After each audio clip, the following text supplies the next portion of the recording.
Bueno, ¿qué tal? Vamos a seguir. Ayer os comenté que os mirarais dos archivos. Uno era el del resumen de todas las fórmulas del tema, en concreto todo lo que ya habéis visto en cuarto, que era pues movimiento rectilíneo uniformemente acelerado, bueno, rectilíneo uniforme, y luego dentro de este último dos subtipos que son la caída libre y el tiro vertical.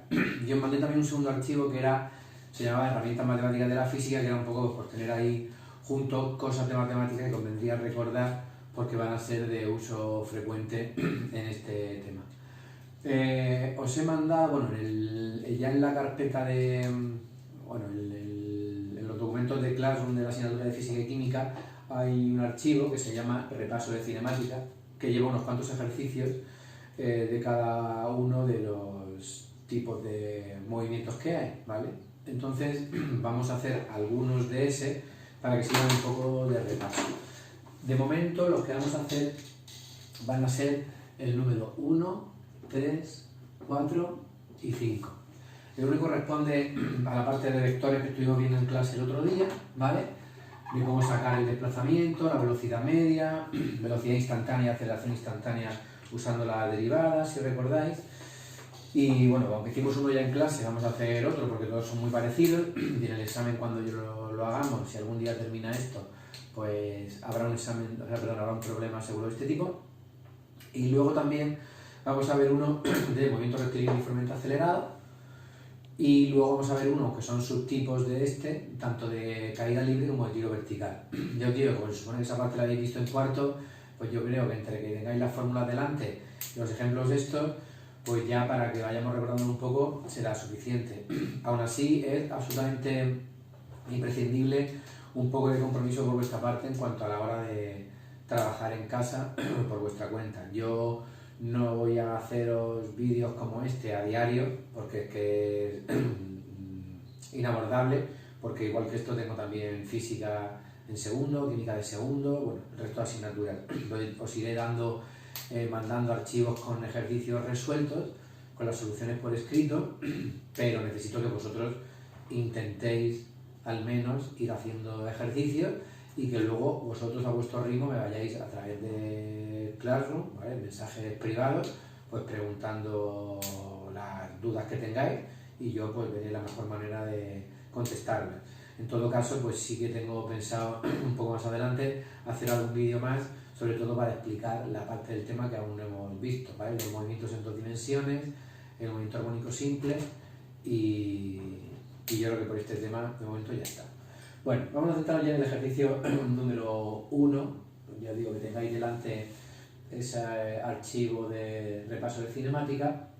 El ejercicio número 1 nos da una ecuación de posición para un objeto que viene dada por, voy a escribir la ecuación, ya sabéis que R era el vector de posición, que aunque no lo ponga siempre va a ir en función del tiempo, ¿vale? Y aquí es 3t cuadrado y ya sabéis que la y, vector unitario, representa que esto es en el eje horizontal, en el eje X, más 6j, la j representaba el eje Y, el vertical, y más 2k.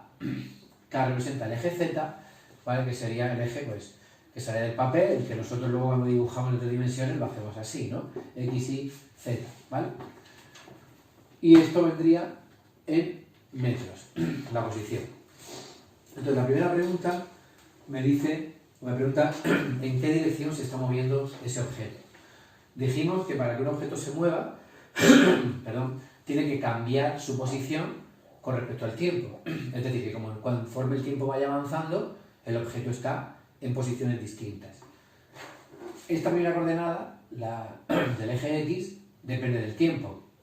Según el tiempo valga 1, 2, 3, etc., esto irá tomando varios valores. Luego ya sé que se está moviendo aquí. Pero sin embargo, en el eje Z, en el eje Y, perdón, y el eje Z, en estos dos ejes, no está el tiempo. Eso significa que siempre está en esa coordenada. De manera que si no se mueve, si no cambia de posición, no hay movimiento. Así que la respuesta de en qué dirección se mueve en la dirección del eje X. O eje horizontal, o el vector unitario y que indica esa dirección. Si nos preguntaran por el sentido, que no es el caso, aquí siempre va a ser en sentido positivo, porque como la t, por un lado, siempre tiene que ser positiva y encima además va al cuadrado, este número nunca jamás va a poder ser negativo. Luego, si aparte de la dirección me preguntaran en qué sentido, sé que se está moviendo hacia la derecha. Si esto llevara un menos delante, este número sería negativo, entonces se estaría moviendo también en el eje X, pero en este caso se estaría moviendo hacia la izquierda, ¿vale? Eso con respecto a la primera pregunta. La segunda pregunta me dice cuánto se ha desplazado en los 10 primeros segundos, ¿vale? El desplazamiento es lo que ha cambiado, lo que ha variado la posición. Como me dice los 10 primeros segundos, eso será la posición final, es decir, a los 10 segundos, menos la posición inicial, que es a los 0 segundos, al principio. ¿Quiénes son R10? Pues sustituyo la t por 10 y sería 3 por 10 al cuadrado, 100. 300 i más 6j más 2k. ¿Y cuál es su posición cuando está en t igual a 0 segundos? Al principio, 0i más 6j más 2k. Si yo resto este menos este, 6j y 2k se van y me queda 300i. Luego se ha desplazado 300 metros en la dirección del eje Y. La lógica, si antes hemos dicho en el apartado A que se movía en la dirección del eje X, el que aquí solo me salga la componente Y me demuestra que solo se está moviendo en la dirección horizontal. Si tuviera más coordenadas aquí, es que se estaría moviendo también en las otras direcciones. Ahora el apartado C me pregunta cuál ha sido la velocidad media en esos 10 segundos, ¿vale? Si recordáis, la velocidad media es el desplazamiento en esos segundos, esos 10 segundos, entre el tiempo que ha transcurrido. Efectivamente son los 10 segundos. De manera que 300 entre 10, 30 metros por segundo. Aquí, si no arrastráramos la letra I, no tendría excesiva importancia, pero yo recomiendo ir arrastrándola, ¿vale? Porque no supone nada y me da más información acerca de no solo con qué módulo, con qué velocidad se mueve, sino además en qué dirección y sentido lo hace. El apartado B me pregunta qué velocidad lleva a los 5 segundos. Pero eso no es la velocidad media durante los 5 primeros segundos, sino que es qué velocidad lleva justo a los 5 segundos, es decir, lo que nosotros llamamos otro día velocidad instantánea. Para eso calculamos la velocidad en función del tiempo, que es, si recordáis, la derivada de la posición con respecto al tiempo. Recordad que entonces dijimos que esto no es una fracción, que es la manera física de representar una derivada, y se lee derivada de r con respecto a t, ¿vale? Lo que para vosotros sería r' en matemáticas, ¿vale? Es otra forma de representarlo. Como yo tengo que derivar la t, es decir, la t para mí es lo que para vosotros es la x en matemáticas normalmente, pues el único término que lleva t es este primero. Luego la derivada de 3t cuadrado es 3 por 2, 6t, ¿vale? 6t, la dirección se mantiene, y como aquí no hay t ni aquí hay t, la derivada de esos dos términos es 0. Como esto es velocidad, pues esto es metros por segundo. Pero esto sería la ecuación de la velocidad en función del tiempo, velocidad instantánea. Como alguien me pide cuál es la velocidad instantánea a los 5 segundos, pues ahora tengo que sustituir el valor de t por 5. 6 por 5, 30. ¿Vale? Pues 30i. ¿Casualidad que coincida con esto? Bueno, casualidad media, porque como justo 5 está en la mitad de los 10 segundos, pues como ha ido aumentando de velocidad progresivamente, pues justo en el segundo 5 será el valor medio, ¿vale? Pero en principio estos dos valores no tienen nada que ver uno con otro, ¿vale? 30i metros por segundo. Ahora el apartado E me pide cuánto vale su aceleración y si es constante o variable. Recordad que la aceleración es lo que varía la velocidad, ¿vale? Así que la aceleración será la derivada de la velocidad con respecto al tiempo. A esta ecuación no le puedo hacer la derivada a esto, ¿vale? La derivada se hace siempre con la ecuación en la que está la t. Aquí no hay nada que derivar, sería 0, ¿vale? Entonces la derivada de 6t es 6. Aquí la I, metros por segundo al cuadrado, porque ahora es aceleración. De la pregunta de si es constante o variable, solo tengo que fijarme si depende o no del tiempo. Como aquí la T ha desaparecido, significa que esta aceleración es constante, no varía con el tiempo, ¿vale? Y en el apartado B, una consecuencia que se deriva de esto que acabamos de decir es ¿qué tipo de movimiento lleva el cuerpo? Pues se acaba de decir que tiene aceleración constante.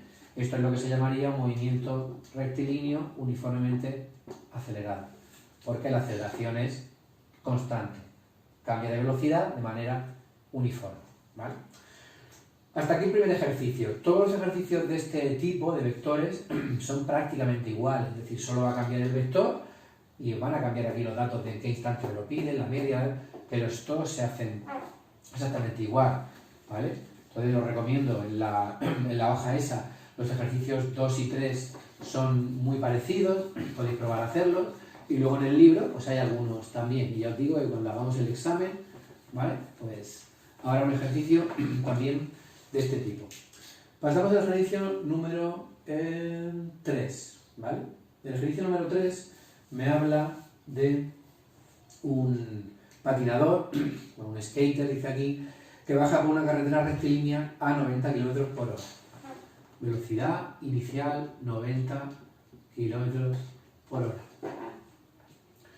Antes de que me diga nada más, voy a pasarla a metros por segundo. Recordad que pues de kilómetro a metro por 1000, ¿vale? De hora a segundo 3600, luego por 1000 entre 3600, 43,6, donde sale una velocidad de 25 metros por segundo. Esa es la velocidad inicial que lleva. Y me dice que en un momento dado ve un control de la Benemérita, de la Guardia Civil, a 200 metros de distancia, pero entre que la ve y reacciona, dice que tarda 1,2 segundos en empezar a frenar. ¿De qué me sirve ese dato? Significa que, recapitulando, ve el control y entonces empieza a frenar. Pues en lo que ha tomado esa decisión de empezar a frenar ha pasado 1,2 segundos. ¿Qué significa? Que durante ese 1,2 segundos, ¿vale?, ha seguido moviéndose con esta velocidad y de manera uniforme, movimiento rectilíneo uniforme. Luego el espacio que ha recorrido será velocidad por tiempo, 25 por 1,2, ¿vale? Que son, si no recuerdo yo mal, lo que tengo por aquí apuntado, son 30 metros. Luego eso significa que cuando empieza a frenar ya ha recorrido 30 metros. Luego no está a 200 metros del control de la Guardia Civil, sino que está a 170 metros cuando empieza a frenar. Pero todavía hay más. Y seguimos leyendo el enunciado, dice que consigue parar a 2 metros de los guardias. Yo cuando puse este problema en su día, que tuve un examen, pensaba en que parara 2 metros antes, que es lo lógico. Pero hubo alguien en el examen que me dijo, oye, yo he considerado que para 2 metros después de los guardias. Obviamente no va a salir el mismo resultado si lo resolvemos así, pero también tiene sentido, ¿vale? Es decir, que se pasa de largo a los guardias y frena 2 metros después. Si fuese eso, entonces recorrería 2 metros más, sería 172.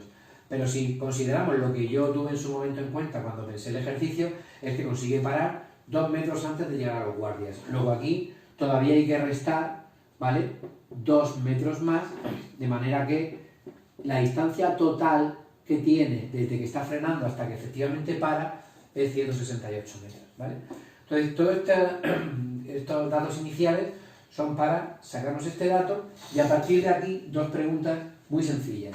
¿Cuánto tiempo ha tardado en frenar? ¿Vale? Y ¿cuál ha sido la aceleración de frenar? Yo aquí tengo que tener en cuenta 2 cosas. Lo primero que tendría que hacer es identificar el tipo de movimiento, que lo lógico es que no tengáis problema en ello.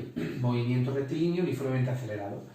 Os vais a vuestra hoja de fórmulas y buscáis las 2 fórmulas que hay para el movimiento rectilíneo uniformemente acelerado, que son la de la velocidad final igual a velocidad inicial, y aquí pone más menos aceleración por tiempo. Como la velocidad final es 0, porque acaba deteniéndose, obviamente habrá que restar a la velocidad inicial que lleva la aceleración y el tiempo. Luego, en los ejercicios que se han de frenado, hay que elegir el signo menos. Y la otra ecuación, ¿vale?, es la del desplazamiento. El espacio que ha recorrido, espacio inicial, la velocidad inicial por tiempo, y aquí lo mismo, menos un medio de la aceleración por el tiempo al cuadrado.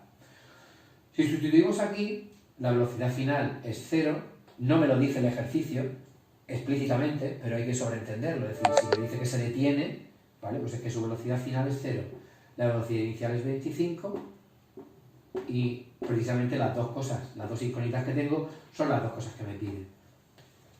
Luego, al ser dos incógnitas y tengo dos ecuaciones, pues tendré que resolver un sistema. Nos vamos a la segunda ecuación, y el espacio total que tiene que recorrer ya lo hemos calculado como 168 metros. Como ya he tenido en cuenta todo lo anterior, no hay entonces espacio inicial que haya recorrido, porque ya lo habíamos restado de ahí, y aquí tendríamos velocidad inicial 25 por t menos un medio de la aceleración por el tiempo al cuadrado. De manera que, voy a hacer un poquito de hueco para tener las ecuaciones con las cuales voy a hacer el sistema, son esas dos, ¿vale? Aquí se puede resolver de varias formas. ¿Cuál es la que yo recomiendo siempre que se dé un sistema con estas dos ecuaciones? Para simplificar el cálculo, ¿vale?, la resolución, que de aquí despejemos la aceleración. Aceleración es 25, bueno, sería menos 25 entre menos t, luego 25 partido de t. Y ahora sustituimos ahí. ¿Por qué es recomendable despejar la aceleración y no el tiempo? Porque ahora, al poner aquí la a como 25 partido de t, la t del denominador se va con el cuadrado. Y lo que podría haber sido una ecuación de segundo grado se resuelve como una ecuación de primer grado, mucho más fácil. Si aquí despejáis la t en función de a, es decir, lo hacéis al revés, aquí queda una ecuación de segundo grado, y aparte del tiempo que tardáis de más en resolverla, hay más posibilidades de que os vayáis a equivocar. Luego entonces ahora, pues sustituyo abajo, 168, 25t menos un medio, y aquí en a, pues pondría 25 partido de t y t cuadrado. Por eso esta t se va con el cuadrado, ¿vale? Y me quedaría pues 168 igual a 25t menos 25 partido de 2 por t. Pues 25 menos 25 medios son 12,5. Total, que aquí ya el tiempo sale directamente, que lo tengo calculado aparte, 13,44 segundos. Ese es el tiempo que tarda en pararse desde que empieza a frenar, ¿vale? Si quisiéramos dar el tiempo total, desde que ha visto el control de la Guardia Civil, pues sería esto más los 1,2 segundos del principio, pero no me lo pide de esa manera.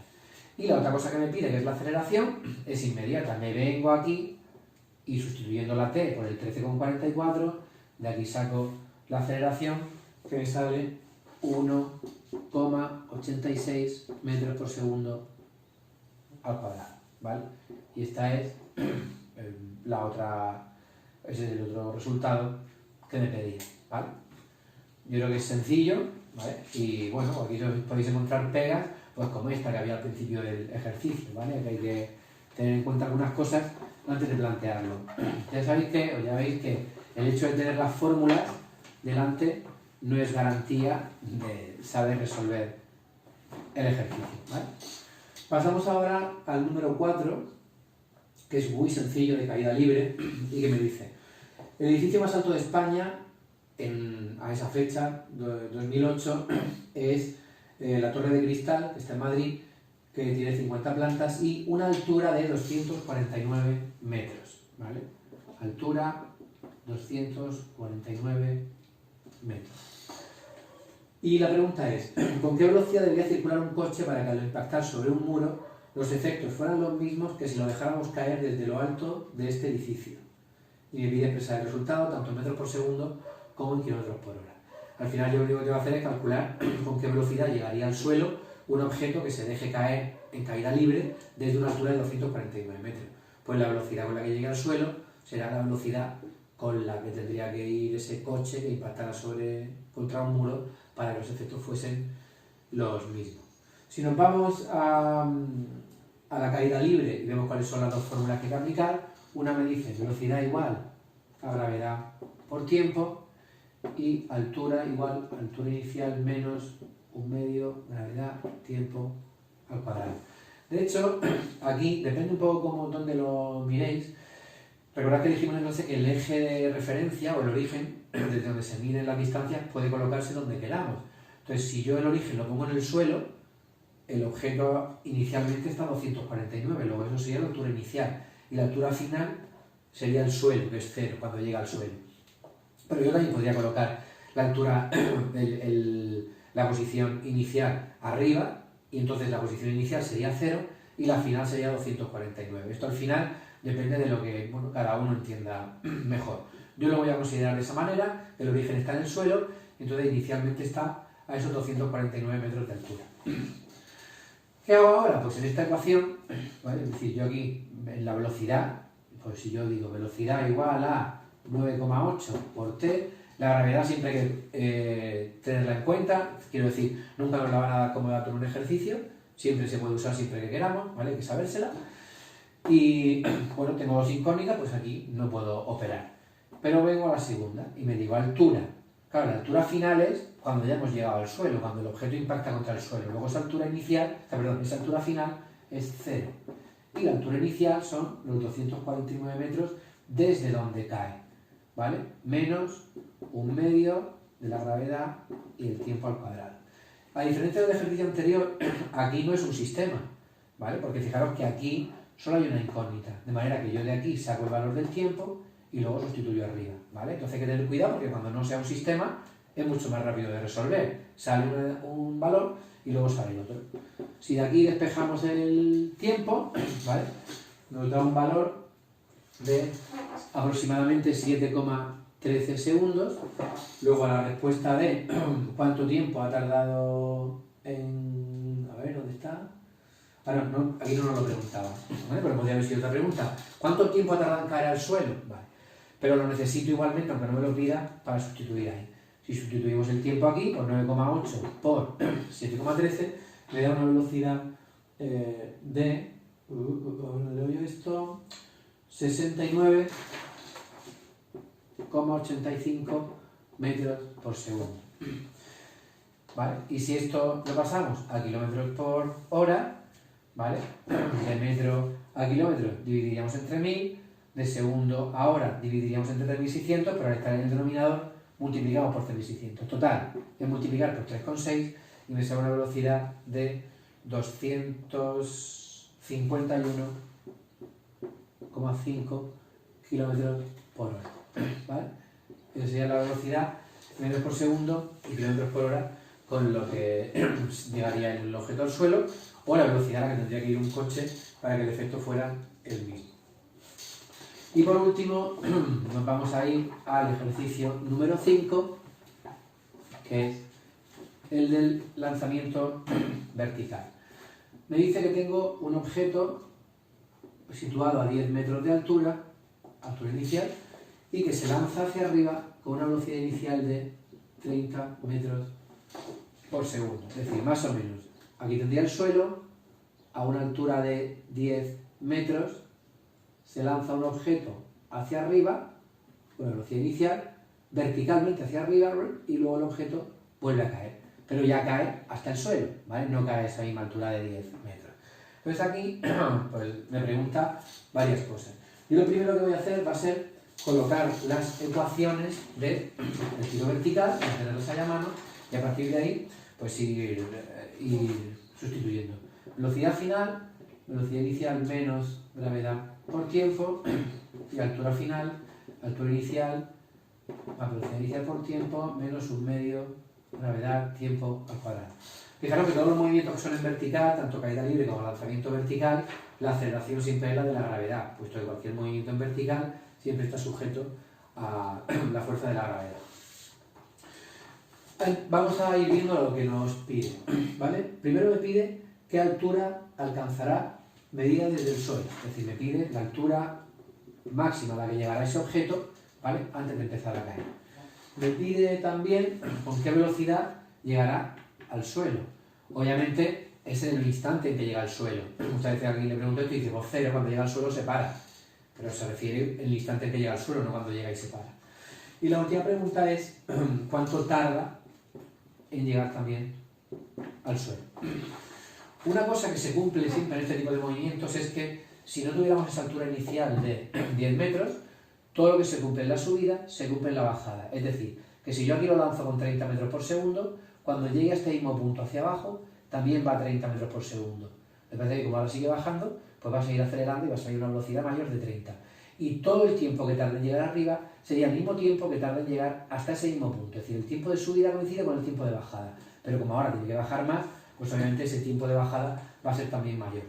Pero cuando el movimiento sea el mismo punto de subida que de bajada, o sea, de llegada, ¿vale? El movimiento es totalmente simétrico, ¿vale? Y se cumple lo mismo en la subida que en la bajada.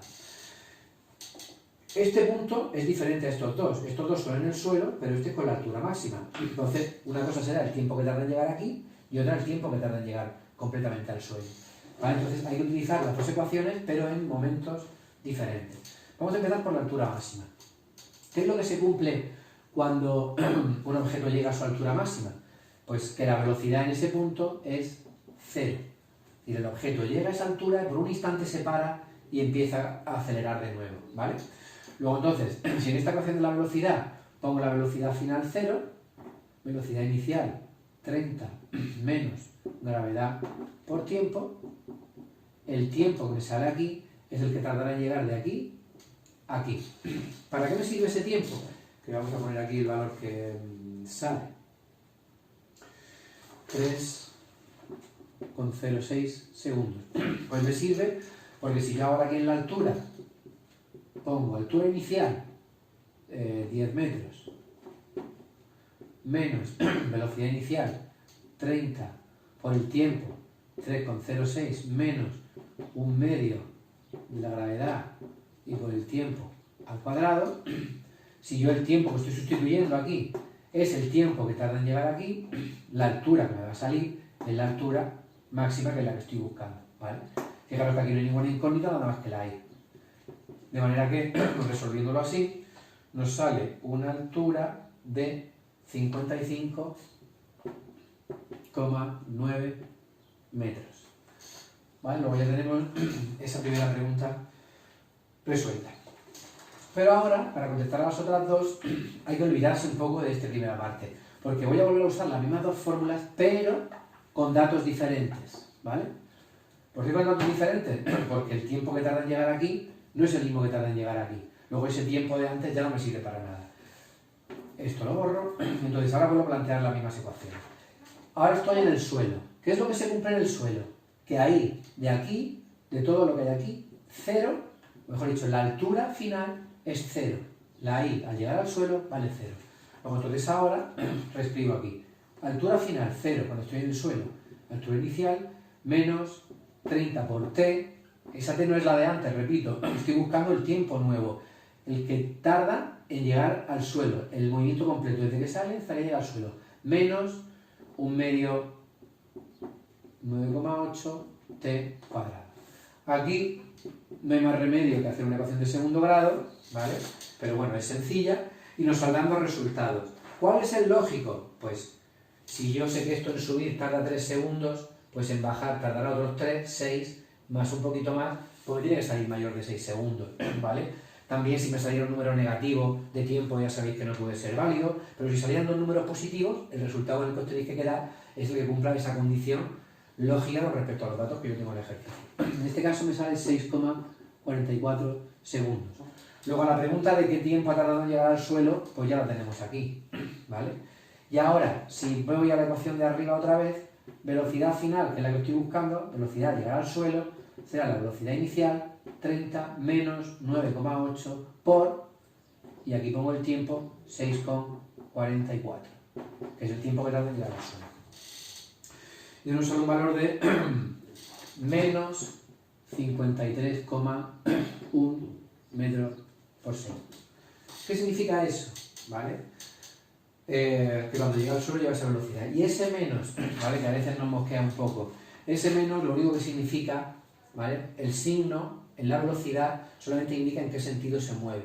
Según mi ecuación, yo he cogido signo positivo cuando va hacia arriba, signo negativo cuando baja. Como la velocidad de bajada es mayor que la de subida, pues por eso me ha salido un signo menos, ¿vale? Pero no significa que vaya a menos, ¿vale? La velocidad, digamos, en valor absoluto siempre es positiva. Entonces repito, ese menos en la velocidad, lo único que me está indicando es que va hacia abajo, ¿vale? Ya estaría el ejercicio resuelto. Y aprovecho para indicaros también, aunque no tenga nada que ver aquí, que si alguna vez en la aceleración aparece positivo o negativo, aquí el significado es totalmente distinto. En la aceleración, un valor positivo significa que va yendo cada vez más rápido, un valor de aceleración negativo es que va frenando, ¿vale? Va yendo cada vez más lento, ¿vale? Mientras que, como he dicho antes, la velocidad significa que o va en sentido positivo, arriba o a la derecha, cuando estemos hablando de un movimiento horizontal, vertical horizontal, o abajo o a la izquierda, ¿vale? En caso contrario, ¿vale? Bueno, pues hasta aquí los ejercicios que estamos viendo para hoy, ¿vale? En el Classroom os iré dando más indicaciones y, como os he dicho antes, necesito que trabajéis en casa, que hagáis, intentéis hacer cosas, y yo obviamente no voy a estar colgando vídeos como estos diariamente, ¿vale? Pero los iré alternando con cosas que vaya mandando por el Classroom, ¿vale? Venga, pues espero que sigáis bien y...